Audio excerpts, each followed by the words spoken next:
en la vida espiritual pasa lo mismo. No es por estar muchos años en el camino del Señor que podemos necesaria y automáticamente ir mejorando, ¿verdad? Todos lo sabemos. Depende de nuestra relación con Dios. Tampoco es que seamos inmunes al pecado a medida que pasan los años y decimos, bueno, el pecado me va a afectar menos, ¿verdad? Pero esto no es así. Es como le dijo el amigo de Job, Eliú, a él mismo: no son los mayores los sabios, ni los viejos los que disciernen lo justo. En Job 32:9 encontramos esta frase. Muchas veces los que sufren las caídas más aparatosas y más grandes son los que más arriba, entre comillas, en su relación con Dios puedan estar. Y por eso en esta mañana he titulado el mensaje de hoy: el precio del verdadero adorador. Y vamos a ver por qué. Y decía que los años no nos hacen estar a salvo de la influencia del pecado y de la posibilidad de sucumbir ante el mismo. Y en este capítulo 24 de 2 Samuel llegamos al final ya del libro, en este recorrido que hemos intentado ir haciendo, y lógicamente el personaje principal de estos dos libros es David, aunque hay muchos otros, ¿verdad? Y podemos ver que la vida de David nos enseña mucho para nuestros días. Somos conscientes que estamos en el Antiguo Testamento, que Jesucristo aún no ha venido al mundo, no ha venido a hacerse hombre, a morir en la cruz, y por lo tanto, como es lógico, tampoco a resucitar. Pero tenemos un ejemplo muy claro en este capítulo 24. Y este capítulo 24, al final de 2 Samuel, es paralelo con el de 1 Crónicas, capítulo 21. Si van a sus Biblias, luego en casa podrán leer ambos capítulos y ven que relatan lo mismo. Podemos ver también que estamos en los últimos años de la vida de David. David ya es anciano, ya es mayor y va a fallecer muy pronto. Hemos visto prácticamente y conocemos la vida desde que era un joven de David y llegamos ya al final de sus días. David lo sabe, de hecho, en algún pasaje él lo reconoce así ante sus hijos. En los últimos años de su vida, David vemos aquí que comete un pecado que no solo tendrá consecuencias para él mismo, sino para muchos de sus conciudadanos, trayendo consecuencias nefastas para él y también para muchos otros. Pero en primer lugar vemos que él toma una mala decisión. ¿Y cuántas veces nosotros también tomamos malas decisiones, verdad? Después de la batalla y victoria con los filisteos, donde él envía una tropa de élite, podemos decir, los 30 elegidos de David, que son como el SWAT de aquella época, sus escogidos, aquel ejército que estaba, podemos decir, adiestrado especialmente para la batalla. Vemos que luchan contra los gigantes. No habían desaparecido con Goliat, los gigantes. Eran descendientes de Goliat. Y vemos que después de ese triunfo, ese nuevo triunfo, gracias al poder de Dios, del pueblo de Israel, de David, de su ejército, contra los filisteos, David se vuelve vulnerable. Y lo vemos en el relato que tenemos en este capítulo. Y nosotros también nos volvemos vulnerables después de una victoria espiritual. Parece ser que, en cierta manera, se nos suben un poquito los humos, que nuestro ego nos puede jugar una mala pasada y entonces descuidamos nuestras defensas, que no son otras que Dios en nuestra vida. Y ahí es cuando el enemigo de nuestras almas nos pone la trampa. Allí es cuando está esperando la zancadilla para que podamos volver a tropezar. Vemos que David se equivoca haciendo un censo. Nos lo relatan los 4 primeros versículos. David decide hacer este censo, es decir, contar a la población. Pero vemos claramente que cuando David dice, quiero saber cuántos somos, en realidad no era saber la cantidad de personas que eran, realmente también lo era esa intención, pero la intención escondida de su corazón era conocer cuántos hombres fuertes tenían. Lo dice el versículo 9, en la respuesta de Joab, cuando viene y le responde después de hacer el censo y ese recorrido de 9 meses. Y Joab dio el censo del pueblo al rey, y fueron los de Israel 800.000 hombres fuertes que sacaban espada, y los de Judá 500.000 hombres. Es decir, 1.300.000 soldados. Tremendo. Lo que David estaba buscando en realidad es decir, cuán fuerte soy, cuán fuerte es mi reino, qué poderoso soy. Pero aunque Joab intenta advertirle que no es la mejor idea, no es la mejor decisión, porque Dios tenía prohibido en la ley específicamente, descrito que el pueblo contara cuántos eran, porque era una atribución solo de Dios. Cuando Dios le dice a Abraham, en ti serán benditas todas las naciones de la tierra, y tu descendencia será como la arena del mar y la estrella de los cielos. Será incontable. Por lo tanto, no le tocaba al pueblo saber cuánto era. Era David el que tomó esa iniciativa y se atribuyó, en cierta manera, lo que a Dios le correspondía. Vemos que aunque Joab intenta advertirle que no es una sabia decisión, David impone su autoridad y dice claramente, haz lo que te he dicho. Pero Joab le pregunta antes, ¿para qué quiere mi Señor hacer esto? Qué buena pregunta. Si nos hiciésemos muchas veces esta pregunta antes de tomar decisiones y analizáramos realmente la presencia de Dios, ¿cuál debe ser esa decisión? Entonces, seguramente cometeríamos menos errores. ¿Para qué quieres hacer esto? ¿Para qué, Pablo, quieres tomar esta decisión? ¿Cuál es la intención profunda que tienes? No la aparente, no la que los demás van a ver, sino la que está en tu corazón. Y esta pregunta es la que le hace Joab, pero como decíamos, David le dice, haz lo que te dije. Yo soy el que mando. Yo soy el que decido. Yo soy el dueño de mi vida. Yo soy el rey. ¿Y cuántas veces hemos pensado lo mismo nosotros? ¿Cuántas veces decimos que nadie me diga lo que tengo que hacer? Ni aún el Señor. Y decimos, yo soy el dueño de mi vida. Yo soy el rey de mi vida. Yo soy el que decide. Y automáticamente fracasamos. ¿Nos hemos sentido alguna vez así? Seguro que sí, en algún momento. Decíamos que en Primera de Crónicas, capítulo 21, es el libro paralelo. Satanás se levantó contra Israel e incitó a David a que hiciese un censo de Israel. Es tremenda esta frase.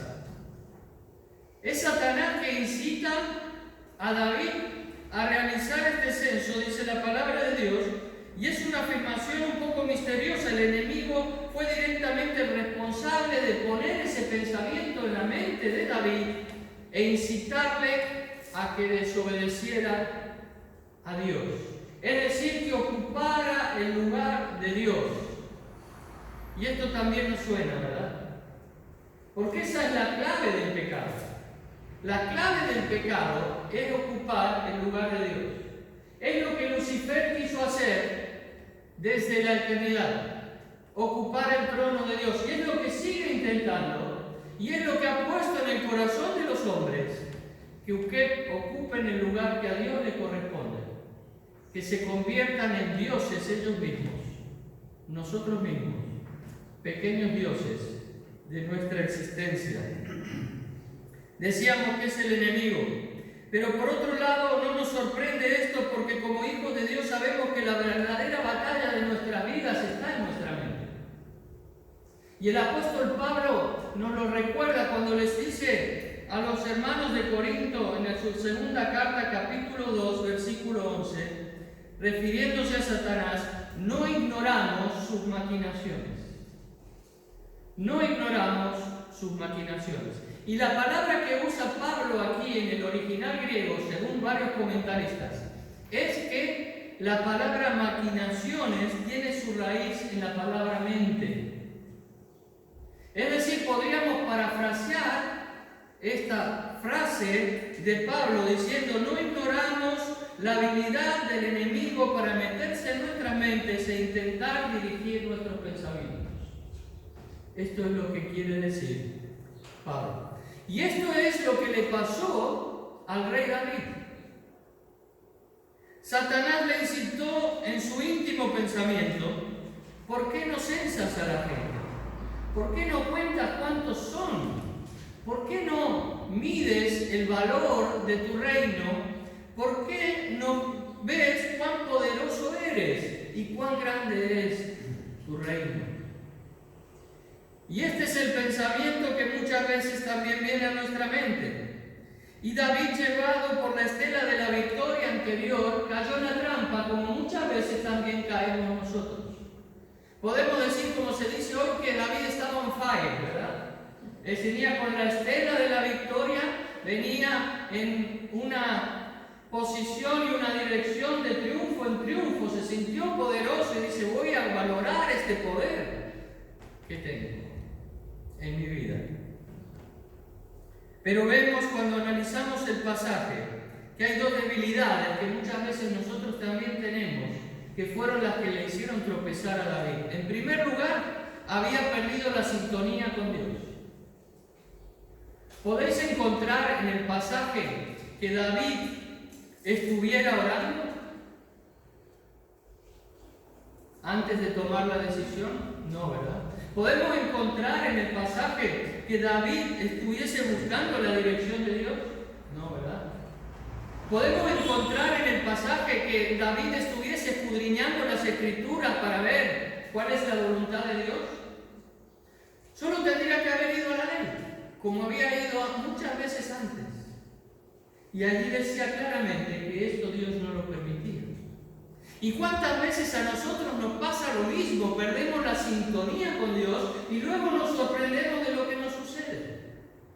Porque no dedicamos tiempo a orar, porque no dedicamos tiempo a buscar al Señor, porque no dedicamos tiempo a escudriñar las Escrituras, que es lo que Jesús nos mandó.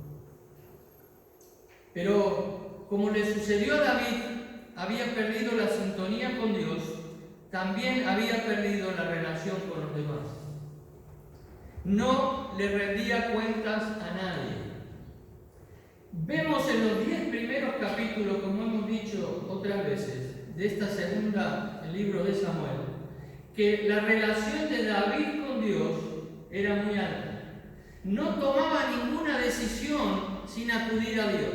Y en muchos versículos se dice: David buscó el consejo del Señor.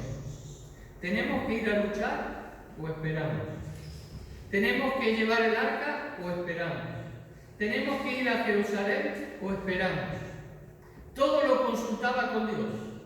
Y todo también lo hacía a través de aquellos que tenían esa misma sintonía espiritual con él. En esa época, los profetas, los ancianos de Israel.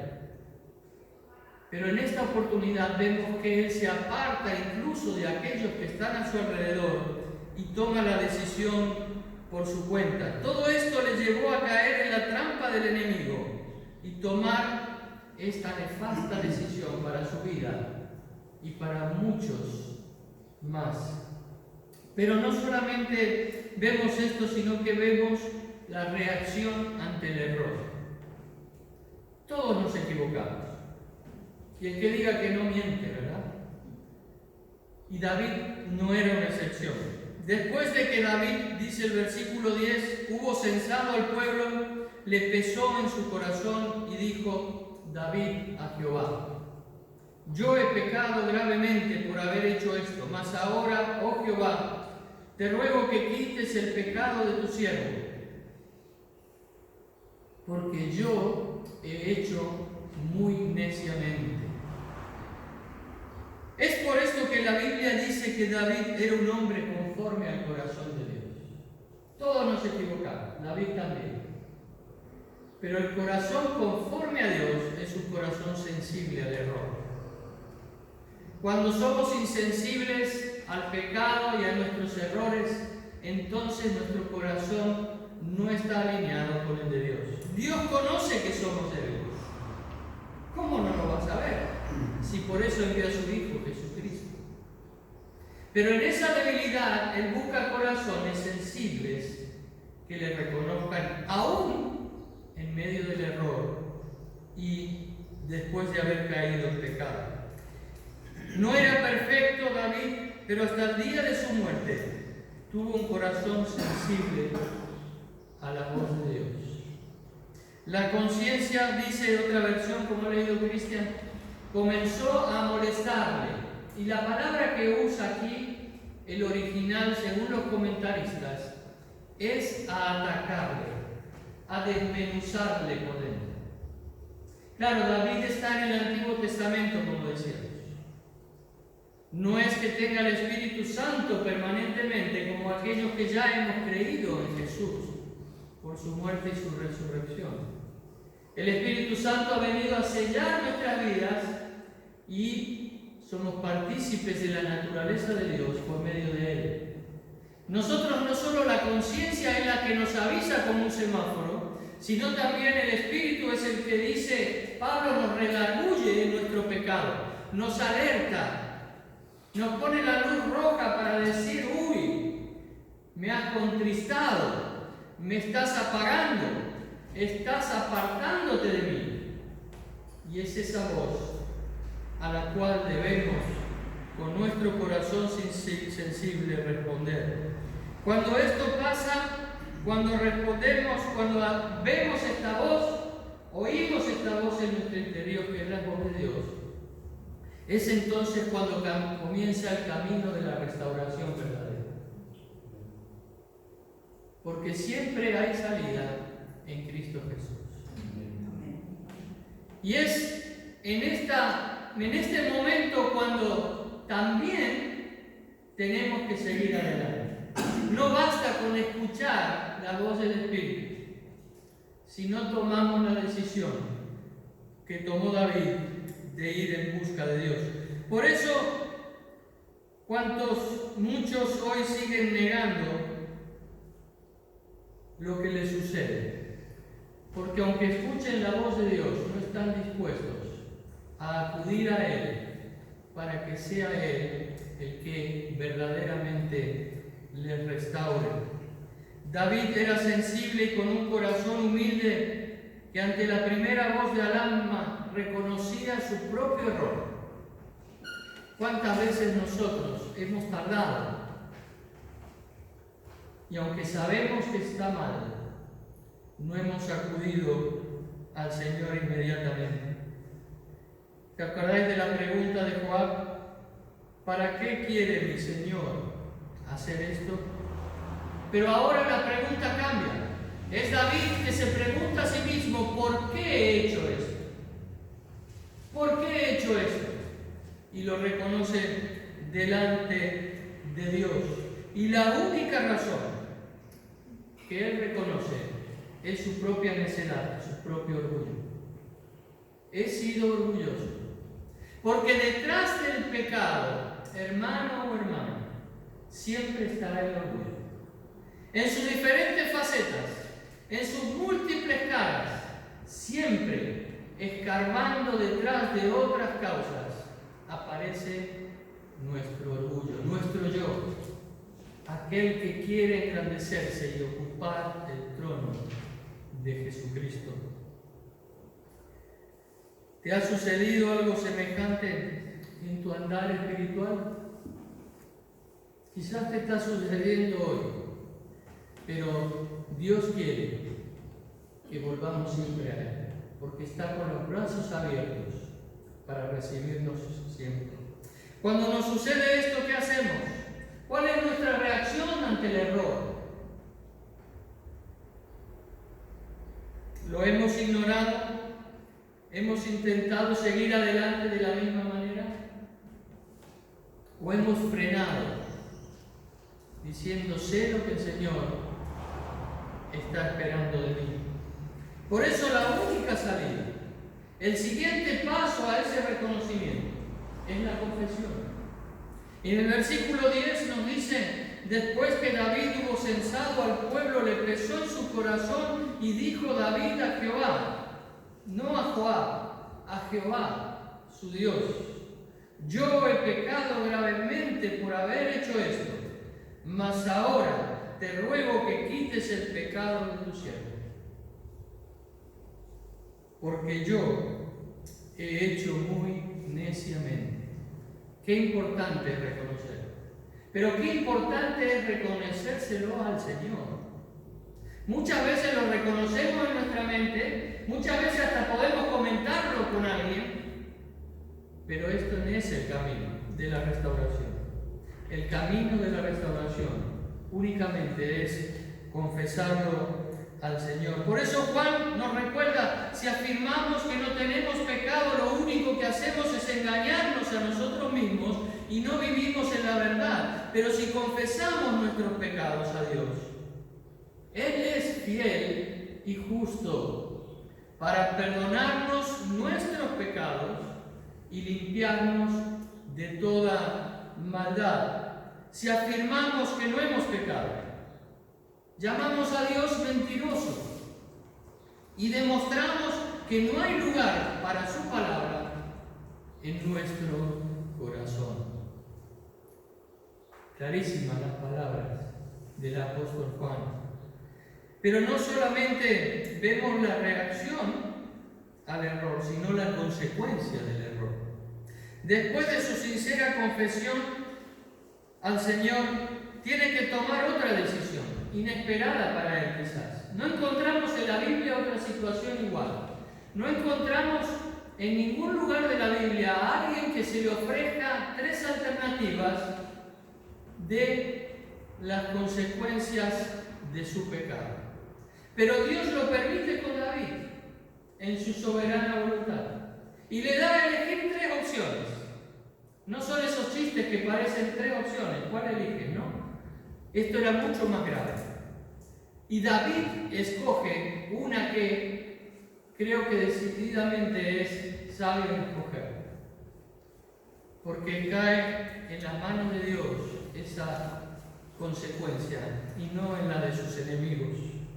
En el versículo 11 al 15 lo podemos leer, donde dice: y por la mañana, cuando David se hubo levantado, vino palabra de Jehová al profeta Gad, diciendo: ve y diga a David, así ha dicho Jehová, tres cosas te ofrezco, tú escogerás una de ellas para que yo la haga. Vino pues de nuevo a David y se lo hizo saber y le dijo: ¿quieres que te vengan 7 años de hambre en tu tierra, o huyas 3 meses delante de tus enemigos y que ellos te persigan, o que 3 días haya peste en tu tierra?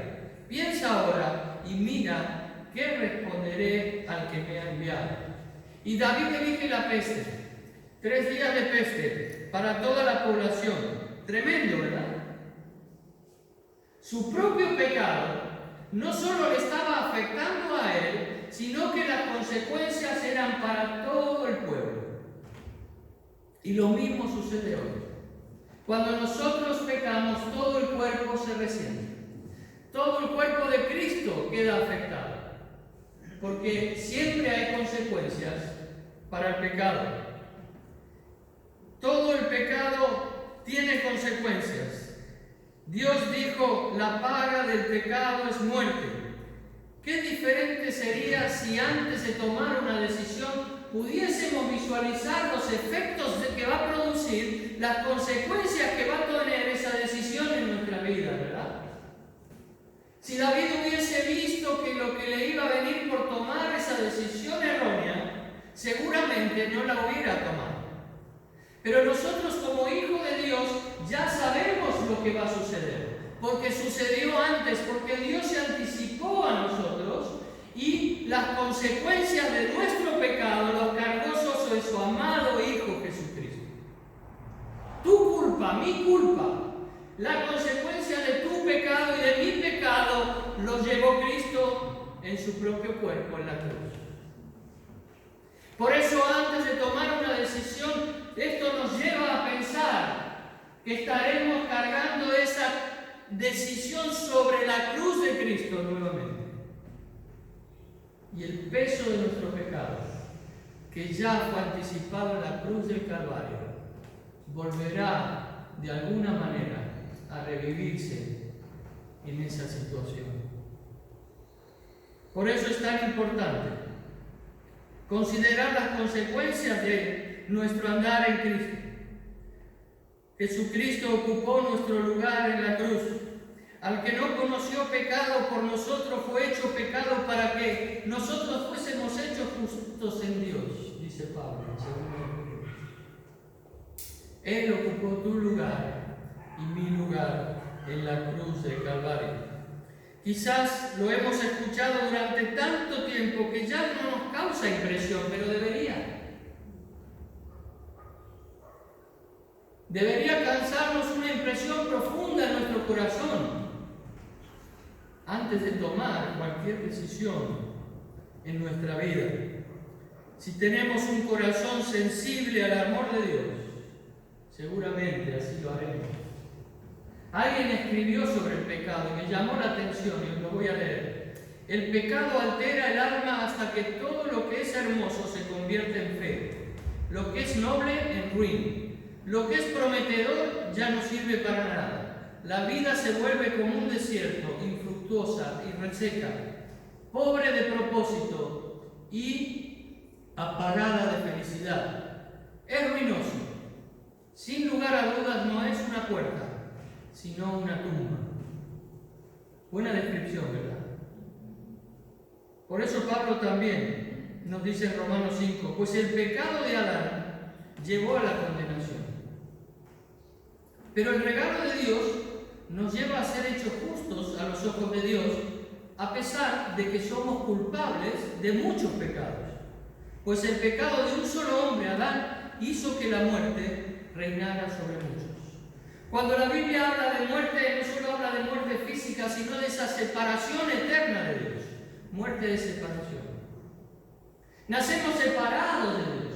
Nacemos en un estado de separación de Dios. Y no podemos alcanzar a ser verdaderos adoradores de Dios, es decir, a tener realmente relación con Dios, si no es a través de la sangre de Jesucristo.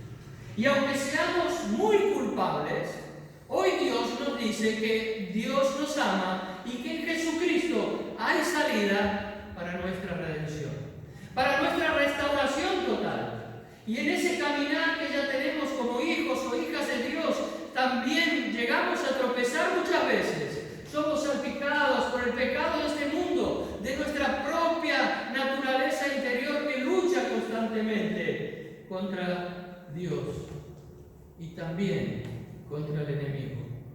Pero a pesar de esto, hay poder en la sangre de Cristo.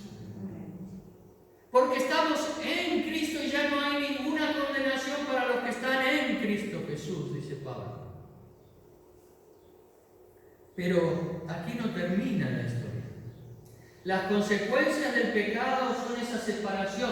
Y cuando yo peco, me separo de Dios, es decir, pierdo la comunión con Dios. No pierdo la salvación, pero sí pierdo esa relación con Dios, porque estoy apagando a Dios en mi vida. Pero gracias a Dios está la gracia infinita de Dios. El amor eterno de Dios sobrepasa todo pecado. Y en el versículo 16 de Romanos 5 dice, pero aún más grande es la gracia maravillosa de Dios y el regalo de su justicia. Porque todos los que le reciben vivirán en victoria sobre el pecado y la muerte por medio de un solo hombre, Jesucristo. Aleluya. Gloria a Dios por Jesús. Gracias a Jesucristo podemos ser librados de esa separación y de ese pecado que nos separa de Dios. Así es, dice Pablo, un solo pecado de Adán trae condenación para todos, pero un solo acto de justicia de Cristo trae una relación correcta con Dios. y una vida nueva para todos. Por uno solo que desobedeció a Dios, muchos pasaron a ser pecadores, pero por uno solo que obedeció a Dios, muchos serán declarados justos. Y añade, cuando abundó el pecado, ¿qué sobreabundó? La gracia de Dios. No hay pecado más grande que la gracia de Dios. No hay multitud de pecados que sean mayores que la gracia de Dios. La gracia de Dios cubre todo pecado si acudimos en fe a través de Jesucristo. Y en el versículo 17, David lo reconoce. Y David dijo a Jehová cuando vio al ángel que destruía al pueblo: yo pequé, yo hice la maldad. ¿Qué hicieron estas ovejas? Te ruego que tu mano se vuelva contra mí y contra la casa de mi padre. David ha reconocido la gracia de Dios porque fue Dios quien detuvo el aniquilamiento del pueblo. No fue la oración de David, fue la gracia de Dios, el amor de Dios para con su pueblo, quien le hizo detener la espada del ángel del Señor. Cuando David vio al ángel, le dijo al Señor, dice el versículo. Y cuando Dios nos hace y nos permite ver ese amor profundo, esa gracia infinita que Él ha depositado, derramado sobre cada una de nuestras vidas y que quiere derramar hoy sobre tu vida también, no nos queda otra que rendirnos como lo hizo David. Y que decir cuán grande es tu amor. No puedo abarcarlo, pero lo recibo porque creo en ti de todo corazón. Pero Dios tenía un plan. Del versículo 18 al 25 nos dice claramente cuál era ese plan. Viene de nuevo el profeta y le dice a David que debe edificar un altar, ¿verdad? ¿Y qué significa el altar? Es el lugar de adoración. Es el lugar donde el pueblo antes adoraba. Nosotros hoy adoramos en espíritu y en verdad. Jesús le dijo a la samaritana, no es en este templo ni en Jerusalén, no importa el lugar. Lo importante es hacerlo en espíritu y en verdad. ¿Qué más da si estás en esta iglesia o estás en otra? O estás en tu casa o en el trabajo o en el coche. Lo importante es que tengas un corazón conforme al Señor. Es sorprendente lo obediente que nos volvemos al confesar nuestro pecado al Señor. David ni lo discutió. Enseguida salió hacia donde le había dicho el profeta. Fue corriendo hacia aquel lugar donde le habían marcado. Y Dios quiere que levante un recordatorio que jamás será olvidado. Y recordar esto, que jamás será olvidado. Luego veremos por qué. Versículo 18 dice, levanta un altar en la era de Arauna Jebuseo. Un plan claro, preciso. Le da el GPS y le dice, mira, te mando la ubicación. Allí donde Arauna Jebuseo.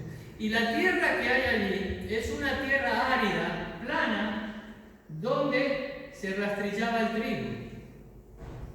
Un poco alta, según dicen los comentarios, donde se podría vislumbrar alrededor. Arauna no sabía lo que pasaba, ni la verdadera condición de David en ese momento. David estaba en proceso de restauración, pero él lo veía aún como el rey. Aparentemente muchas veces nosotros podemos parecer que está bien, estamos bien, ¿verdad? Los demás dicen, es el anciano, es el pastor. Pero por dentro, quizás estemos pasando un proceso de restauración. Todos cometemos errores. Arauna no sabía lo que le pasaba, decimos. Pero en el versículo 24 nos dice, y el rey dijo a Arauna, no, sino por precio te lo compraré, porque no ofreceré a Jehová mi Dios holocaustos que no me cuesten nada. Y entonces compró el lugar. Arauna le había ofrecido gratis su tierra, no solo la tierra, el lugar, sino todo lo que tenía. Claro, era el rey. Pero aún así David dijo, no, esto no es así.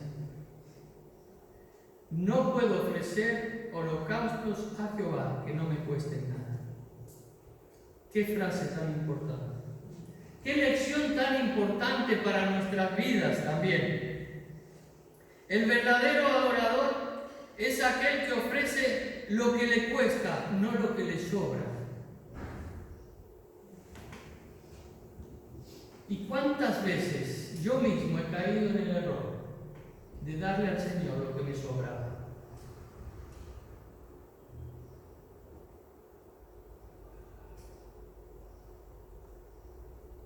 Tiempo, talentos, esfuerzo, compromiso, dedicación, bienes, etcétera, etcétera, etcétera. En definitiva, vida. Lo que implica una renuncia es lo único que le da valor a la ofrenda. Si no hay renuncia, la ofrenda no vale. Todo tiene un precio. David lo entendió. Dijo, no puedo ofrecer algo a Dios que no me cueste nada. ¿Qué le estamos ofreciendo hoy al Señor? ¿Qué le estás ofreciendo hoy en tu vida? De tu tiempo, de tus talentos, de tu juventud, de tus años de experiencia, de tus bienes. ¿Qué le estamos ofreciendo hoy al Señor? El que está dispuesto a ofrecer más que lo que se requiere es el verdadero adorador. No es religión, es relación, como decimos siempre. La religión basta con cumplir lo que se me manda. Estrictamente, si lo cumplo, ya está. Pero cuando es una relación de amor, entonces tengo que estar dispuesto a dar aún más de lo que estrictamente se me demanda. Porque si no, no hay amor. Vino a él una mujer con un vaso de alabastro de perfume de gran precio y lo derramó sobre la cabeza de él estando sentado a la mesa de Jesús. ¿Se acordáis? Mateo 26. ¿Y los discípulos qué hicieron? Mamma mía.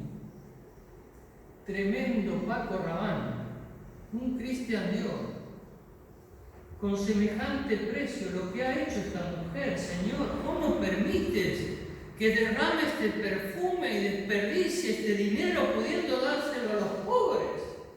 ¿Cómo puede ser? Pero el Señor, ¿qué dijo? No miró el precio que aparentemente todos hubiéramos visto, sino vio el precio de la ofrenda de su corazón. Y la puso en alto a esta mujer. Dejó tirados a los discípulos. Porque no se trata de cumplir. No suena esto, ¿verdad? Sino de darse a uno mismo. Lo que hizo Cristo contigo y conmigo. Se convirtió en ofrenda perfecta para ti y para mí. Y Él mismo se entregó, dio su vida por amor a ti y por amor a mí. David fue más allá. Dios le pidió solo que edificara un altar, pero él lo entendió y dijo, no basta con edificar un altar en algo prestado. O aunque me lo den gratis, es necesario pagar un precio. Y el que quiere servir al Señor, el que quiere ser un verdadero adorador, debe estar dispuesto a pagar el precio de ese servicio. La era de Arauna Jebuseo. ¿Os acordáis que os dije que jamás se olvidaría? Este pasaje apunta hacia el futuro. ¿Por qué? Porque este lugar donde David lo compró para edificar este altar, que era un lugar de un terreno rocoso y llano, donde se trillaba el trigo que aparentemente no valía nada, se encontraba en el monte Moriah. El monte Moriah es el lugar que Dios eligió. Y él compró este lugar. Probando la obediencia de David, Dios tenía un plan perfecto. Y a pesar del error de David, pero por su reacción y buscando la restauración en las manos de Dios de su propia vida, Dios lo utiliza. Este lugar es donde Salomón, su hijo, luego edificó el primer templo de Israel y de Judá. Un lugar que iba a ser el símbolo de adoración para el pueblo y símbolo ante las naciones de la presencia de Dios para todos. Y por la gracia de Dios, ese sería por muchos años emblema de la presencia de Dios en medio del pueblo de Israel. Pero dice en el versículo 25 que edificó un altar de sacrificio y de paz. ¿Cómo puede Dios parar algo, podemos pensar, para hacer lo que no merecemos, sabiendo lo que merecíamos?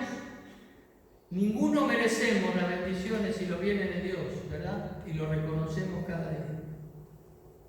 Y en ese lugar donde se encontraron también Abraham y Melquisedec, como nos relata el Génesis. Melquisedec, símbolo del sumo sacerdote que vendría muchos años después, que es Jesucristo, como nos relata Hebreos, capítulos 5, 6 y 7. Jesucristo, sumo sacerdote, según el orden de Melquisedec. Pero también es el mismo lugar donde Abraham también fue probado en su fe. Y en el intento de obedecer a Dios sacrificando a su hijo Isaac, Dios nuevamente le detiene y le dice: no lo hagas, porque aquí he provisto un cordero para el sacrificio. Y es en el mismo lugar donde luego se edifica el templo, pero muy cerca de ahí, casi en el mismo lugar en donde 1000 años más tarde Jesucristo es crucificado. Y ese es el plan de Dios, soberano y perfecto para nuestra vida. Por eso hoy el precio de nuestra adoración ya lo pagó Dios por ti y por mí. Y el lugar donde debiera ser nuestro castigo fue comprado por Jesucristo, para que ni tú ni yo sufriéramos las consecuencias de esa separación eterna. Por eso Pedro nos recuerda y nos dice: si invocan como Padre a aquel que imparcialmente juzga según la obra de cada uno, condúzcanse en temor durante el tiempo de su peregrinación.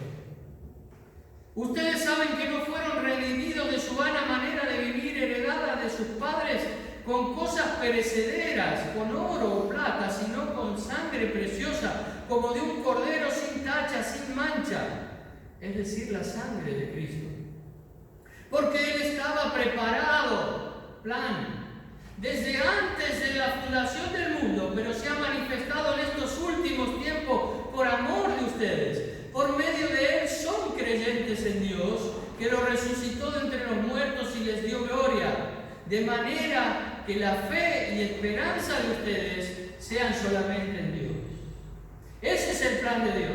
Cuando estábamos lejos de Dios, no compró con oro o con plata, sino con la sangre preciosa de su Hijo Jesucristo, nuestra restauración y nuestra redención. Por eso concluimos diciendo lo que dice Pablo: y estas cosas le acontecieron como ejemplo a estos hombres de la antigüedad, y están escritas para amonestarnos a nosotros, a quienes han alcanzado los fines de los siglos. Así que el que piensa estar firme, mire que no caiga. No os ha sobrevenido ninguna tentación que no sea humana, pero fiel es Dios, aleluya, que nos dejará de ser tentados más de lo que podéis resistir, sino que dará también juntamente con la tentación la salida, para que podáis soportar, aleluya. Te invito a ponerte de pie, hermano.